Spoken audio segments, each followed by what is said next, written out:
Why are you on social media?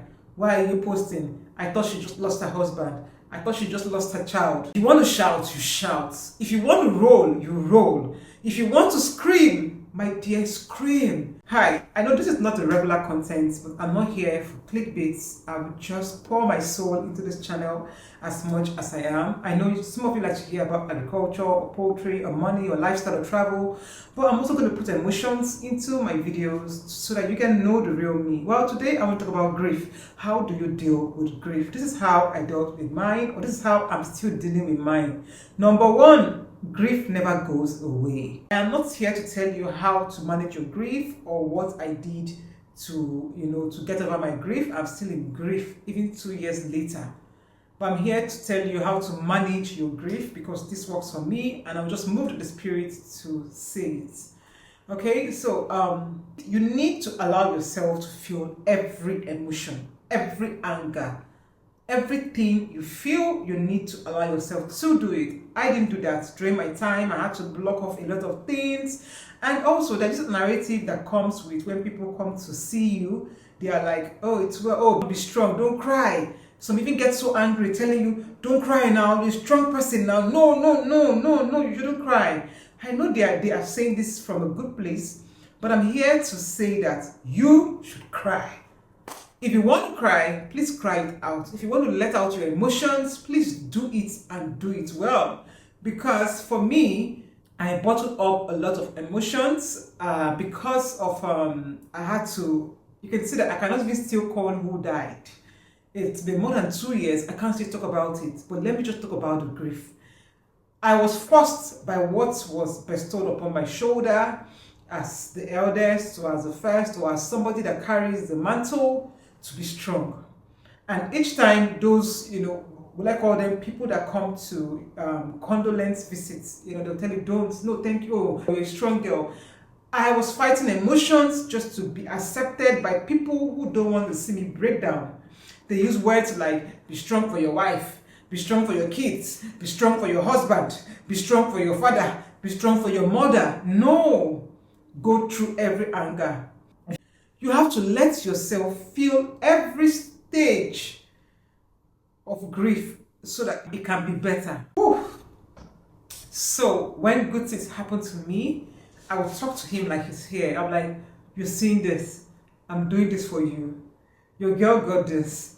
This is what is happening. I know you're watching me. If you, I know we have Christians, we have Muslims, we have people that also don't believe, but you have to believe in something. For me, I'm a Christian and I believe that he is watching me. I believe that he's in a good place. You have to have that belief. So I would journal, I would speak like I'm speaking to somebody alive, like I would talk to him. And it made me feel good, and sometimes in my thoughts, I'll be like, I would have a conversation. I would say, I'm going to do this. I know what you will say, but I'm going ahead with it. I know you're watching me. I know I would win. So these and many more. These are what I use to manage my emotions. I started dedicating projects, silent projects. It mustn't be a big project, It can be a personal project that, oh, I promise you, I'm going to do better with my health. I promise you, I know you don't like hospitals, but I'm going to do better with my health. You can, or I promise you I'm going to achieve this. I promise you I'm going to do this. Like, you will just set up achievable small goals. All this helps me in managing my emotions with grief. In this way, it's like trying to keep the memory alive in a healthy way. I always name significant events. If you have a child, like a middle name, you can give the person, if you want, anything to just keep that person's memory alive. So this is also what helps me, keeping the person's memory alive in your own way. It mustn't be known to others. Your own personal name, your own personal way. For me, it was like a conversation. I'm having a full blow. I'm laughing. I'm like, hey, are you seeing this? It can happen. Like, oh, sometimes even when I have these conversations, I cry because I'm like, you're supposed to be here to see this. But anyway, I know you're watching and I know you're nodding and I know you're happy. So these are the ways I push myself. I actually talk to the person. So you journal your grief, you dedicate your grief, you write out your grief, you spell out your grief. Sorry, I'm being so emotional. I need water. Water is not here, but we move. 4, we should not, please never, ever, ever, ever underestimate the hidden power of talking to someone. For me, I had just one person I was talking to, really. I would have, let's say, I can have 10 friends here, but I will have that one person I would connect to that really understand, and I'm grateful for that person. So you should find your person. No man is an island. It mustn't even be your wife or your husband. It mustn't even be your sister or your brother. It can't just be anybody you can vent to. If you can talk to a therapist, it's okay to see a therapy. You know, talking. Sometimes I will talk about the good deeds of the person, or you know, I will just talk and talk and talk, and I will feel better. I will feel good. So yeah, talking to someone during your time of grief really, really helps. The grief never ends. So trust me, randomly, I still call that person and like, oh, when I was, you know, and I will start talking about this person. And trust me, it made me feel good. You can't bear grief alone. It normally leads to disaster. If you have no one else to talk to, please pay a therapist. Get a stranger. It happens. Some people talk, some people walk and talk. Some people are being paid to listen to us for a living. So I would advise that if you're in that category, please and please and please find somebody that you can talk to. It really, really helps. The second segment is the one thing you should not say to yourself. I should be over this by now. Nope. Nobody ever gets over grief or pain or loss of a loved one. Trust me. I had a conversation with people who have lost their loved one 10 years ago, 15 years ago. Some of them still cry when they talk about them. Some of them can't still talk about them till date. You should not tell yourself you should be over this. You can never get over this. If you're watching this video, I'm here to tell you the raw truth. You can never get over it. It is impossible. Especially those that feel grief strongly, those that meant so much to us that we hurt. No, but we learn to live with it. I promise you when I say it can only get better. It can get better when you learn to live with it. But to get over it is not possible. This is how I manage my emotions, and this is how I learn to live with it. I'm a very active person. I'm a very active person in my brain, in fitness. You know, I'm always that busy person. So when I lost someone so close to me, so dear to me, it was unthinkable. I couldn't sleep at night, and I stay in a secure area, so I will get up at night to run. I mean, the security guys, they will see me by 12 midnight, 11 midnight, when my head is full, I can't think. My brain is expanding, and I will start running. I will start running for close to 1 hour, and this is somebody that I cannot really run on a normal. I like to fast walk or do a fast pace on the treadmill. But during this my time of grief, I was running like I was running like a lion was pursuing me. So this is what I feel. So this running, it helped me cope, because it was how I could breathe when I couldn't breathe at night. I won't advise this to anyone. I do not take alcohol at all, but taking alcohol, a bit of alcohol helped me, sleep, helped me. I wasn't a drunk. I won't advise this to anybody. I'm just saying my truths here. I would take a glass of wine, because that glass of wine would help me sleep at night, to help me forget for a while, because I could not sleep. My brain would be going on overdrive. My brain won't just shut down. So even if I'll be resting, people will say rest, rest, rest. I wasn't resting lying down. So I needed that small shot to get me away from my reality, which is not what I would advise to anyone. But this is me just telling my own story here. I went about it the wrong way. I wasn't talking to people. I wasn't talking to anybody. If you talk to me in the morning, how are you? How are you feeling? You get a lot of calls. For some lucky ones, you get a lot of people checking on you even a month later.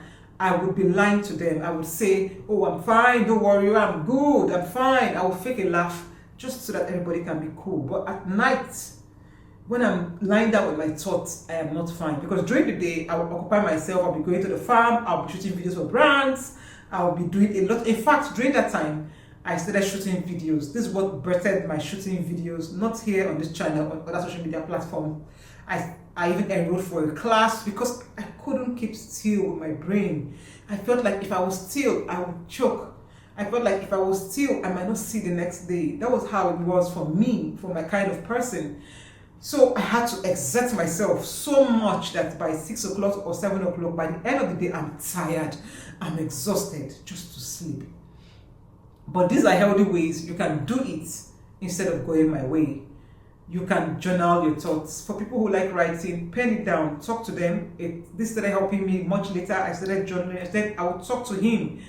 I would talk to him like he's here. You know, when him say good things happen to me. Shit.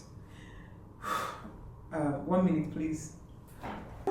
And number 5, finding a purpose after loss. For me, this is the way I found my purpose. After loss, I was confused, and I'm not somebody to sit quietly. Like I told you guys, I do a lot of things. I needed to add a new project. I started learning how to shoot videos. I called up a friend of mine, Charles. He's good at shooting videos. Then I called him up and I told him, look, I need to pay for this class and everything. And I paid for the class, and throughout I was shooting videos because it made me, it gave me a purpose, right? And people didn't understand. Why are you posting during loss? I thought she lost somebody dear to her. Why are you posting on social media? But people did not understand that when you're in grief, you do not teach somebody how to grieve. A lot of us, we grieve in different ways. I would shoot tons of videos and put it on even scheduled posts. I would enter social media just to, see jokes, to see people, make comic relief, just to smile, because I didn't want my brain to shut down. I couldn't keep still for a minute. I needed that, and that outlet helped me. It was the beginning of my content creation, and I found purpose in my grief. So yes, you can find your purpose in your grief. You can find anything. For me, it was shooting videos and just posting. Like for 2 weeks, people knew about the death. Some people knew about the death 2 weeks later. Because during that 2 weeks, I posted more videos than I've ever posted in my life, every single day. It doesn't mean I wasn't grieving, I was dying. But I needed to show up. I needed to be balanced. I needed to read. I needed to watch. I needed to reply people without thinking about my current situation. So that's what helped me. So please do not listen to people when they say, why are you on social media? Why are you posting? I thought she just lost her husband. I thought she just lost her child. Look, we all deal with grief in different ways. For me, I was shooting videos. I was running every midnight. Running by 10, I was running by 11, I was running by 12. Sometimes I would get up from my bed and I would start running. Because for me, fitness is still an outlet. Coming down to fitness is therapy for me. It removes me from my present situation. It helps my emotions. So that was it for fitness for me. Learning how to shoot, then it removed me from my present emotion. It kept me busy. So please never tell somebody, never teach somebody how to grieve. Some people do not even cry during grief. Are you aware? For me, I cried much later because there was no time to grieve. I had to be on top of things. We had to be on top of the burial planning, arrangements, a lot of things. So I was at the forefront. It was practically in fact, the night before the main day of the burial, and on the day, and months and years later till we speak today, I am still grieving. I still drop tears once or twice or 3 times every week. So the grieving never stops. So when you see people take charge of their emotions, when you see people try to hold in their emotions, when you see people do not cry, it doesn't mean that they are not grieving. You cannot grieve more than the chief griever. So people need to understand this and let people do their things. It's not an excuse for bad behavior when people act erratic or out of their usual self. You see people pick up smoking, people pick up, vices. It's not advisable, but you shouldn't judge on that because you do not know what they are dealing with. People look for coping mechanisms. How do they cope? For me, it was fitness. For me, it was, it was shooting videos. For me, it was, it was a lot. For me, it was even work. I worked that time. I would come to my farm. I would feed my birds randomly. I have workers that work for me. I don't need to feed my birds. But I would say, don't worry, let me do it. They won't understand. They'll give me and they'll be looking at me. I'm like, it's not you. I need to pick eggs. That was it for me. So people that come out to judge you, to hell with them. Do you? So like I said, this video is just a random video, and I know it's not my usual video, but this year we are changing. Everything talked about would be on this page. If I connected to you in some way, if I really helped you in some way, please let me know down in the comment section. Let me know also how you cope with grief. Please share your thoughts, because I am still grieving. And doing this video on YouTube, sitting down before millions of people who I know might watch it or might not, or just talking, it's a sign of coping with grief, even 2 years after. It is one step of coping with grief. So we cope in different ways. Thank you for being part of this video, and just thank you for watching. May the souls of the faithful departed rest in perfect peace. Okay? Bye, and see you next time in 2 days.